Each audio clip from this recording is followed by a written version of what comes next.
Alright everyone, I've been asked to weigh in on the Kilroy event. Now, you gotta realize I didn't actually attend it, so this is secondhand, but it's based on some first-hand stuff that people are telling me who actually did attend the event. Number one, I would like to point out this is not like Dashcon. Dashcon was an abysmal meme failure to the point where it became the new low, the standard of shitty conferences. You know, when you're asking people for, what was it, like 5,000 friggin' dollars to bail out the organizers when people have already paid large sums to attend, yeah, it's pretty bad. As far as the Kilroy event, on that end, it seems to have done fine. It also seems that the actual creators and speakers had a fairly good time. They were not holding the event in a Motel 6, which is something that somebody claimed to me at some point. Like, oh, they've downgraded. The hotel kicked them out, so that now they're like doing it at the Hotel 6 or something. The Ramada. No, actually, the resort looked pretty nice, all things considered. But here's the negative parts of Kilroy. It was simply underwhelming. What was originally billed as something that would have been chaotic, very fun, and it would have been not just a political conference, but also a social meetup, in which it was explicitly about the interaction between creators and other creators, creators and fans, and so forth. Something that would have been a very party-like atmosphere, where you would have had standing room only sort of stuff, non-stop for 2 or 3 days. That was the original Kilroy billing. Because if you looked, when I signed on and said, okay, I'll be going, when I looked at the list of people that at the time were billed there, it's like, you know, very large creators were there too, and it was simply, there were 4 times as many speakers as actually ended up being part of Kilroy. The thing is that a large proportion, it seems, of people that originally signed on ended up getting refunds. So it was underwhelming. You had, you know, it wasn't standing room only, let's just put it that way. The original billing would have been a little bit like a miniaturized version of Woodstock. It would have been like, you know, it's 1986 and Van Halen is showing up at this hotel along with 500 or 600 of their fans. It would have been insanity. It would have been totally insane. I guarantee there'd be a lot of drinking and sex going on at that point. It would have been a little bit like that sort of thing. It would have been almost more of a social meetup. And that high energy, by the way, because it would draw people in so easily, would have, you know, necessitated, the media would certainly be there covering it. There wouldn't have been any jokes about whether they could pull off good organization. It would have been very fun. It probably would have trashed the venue and led to, you know, getting fined, but that wouldn't have, I think, been a fiscal problem. I think the creators would have been able to pull a little bit together to take care of the problem. Instead, what it turned out to be is a mundane political conference. Now, that is not in itself a bad thing. When I look at the list of people attending, you know, Bunty, you know, Roaming Millennial, Repsion, others, these are people who have significant audiences. They're also people that I generally happen to enjoy. I'm not trashing the creators, the speakers that showed up. There's nothing wrong with the actual list of people that spoke there. The problem is that when you compare that list to a list of people that were originally billed to go to Kilroy, it's night and day. Most of the biggest creators are no longer on the list. There are about a quarter as many people overall. What would have been very much a social meetup turned into, it's social between a handful of super VIPs and some speakers, and not even all of them, it seems, and not really involving any real creator-to-fan interaction in any enclosed sense. See, the Kilroy I wanted to attend would have been insane. It would have been chaos. Because that sort of atmosphere would have been quite fun. My original intent was, hey, yeah, I'll get to speak here a couple times. Mainly, though, I'm going there because I'll get to meet probably dozens of people that are familiar with my work, maybe more, because there is an overlap between the audiences of political YouTubers, but a lot of the YouTubers were no longer on the list. A lot of the dedicated YouTube crowd with larger audiences was no longer signed on, and so I'm like, oh, well, that's one reason that I wouldn't want to go. And then there were money problems and image problems, and then it sort of devolved from there. However, again, it isn't like Dashcon. It was considerably better. But going forward, if there's going to be a Kilroy 2.0, here's my advice, my honest advice. Decide whether you are going to be just a political event, a political conference, which isn't geared specifically towards creator-subscriber interaction or speaker-fan interaction. It's geared towards, hey, These people are speaking, they're lecturing, doing Q&As, whatever, but it's formal, it's professional in nature, something that's like that. So it would be smaller, it wouldn't be as exciting, but on the flip side, it wouldn't cost as much to run such an event.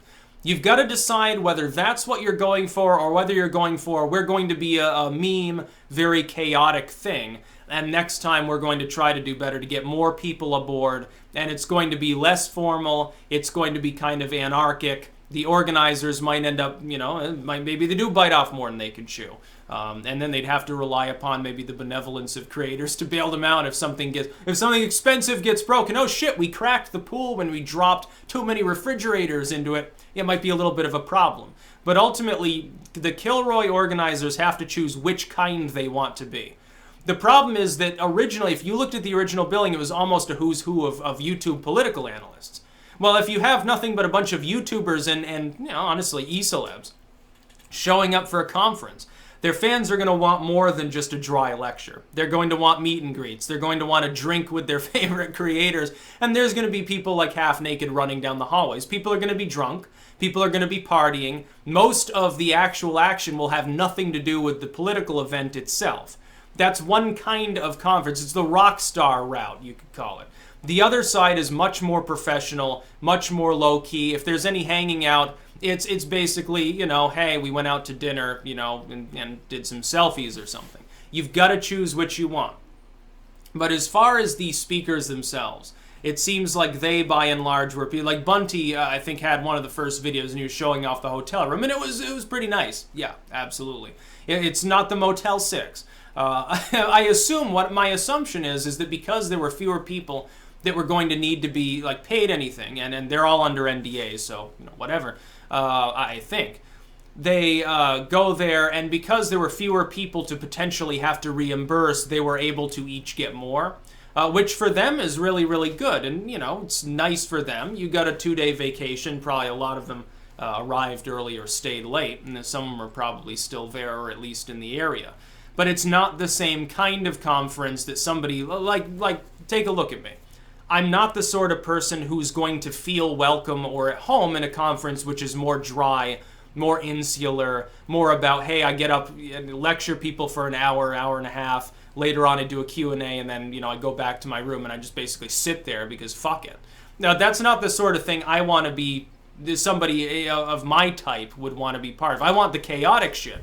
I want there to be no room. I want people to be sleeping on random people's floors because there's nowhere else to go. And the overflow spills into the street outside, so there's a tent city in front. And the entire, Fox News is there, so I can go out and troll them too. That was the original Kilroy that was likely to happen. If it had been like that, it would have been legend. It would have been the ultimate testament, especially to YouTubers' power.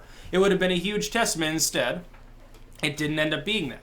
Again, perfectly fine conference, but it is a totally different style of conference. And people who are primarily online creators, more bombastic, more energetic, more independent, I think by and large would rather have a more chaotic venue. To the point where I almost think, here's what I think should be done.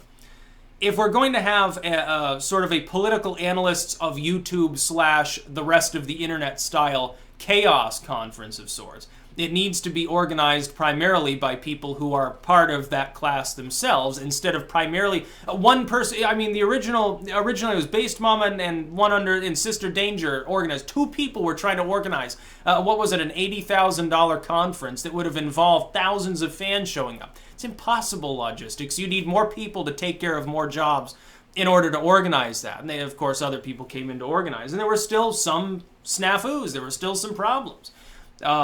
It's not great, not terrible, but it wasn't as good as it could have been. It could have been much larger. It could have been much more vibrant. Instead, it's sort of an afterthought. And some people are memeing it a little bit too harshly. They're like, oh, it's failed like Dashcon. No, it's not a Dashcon level failure by any means.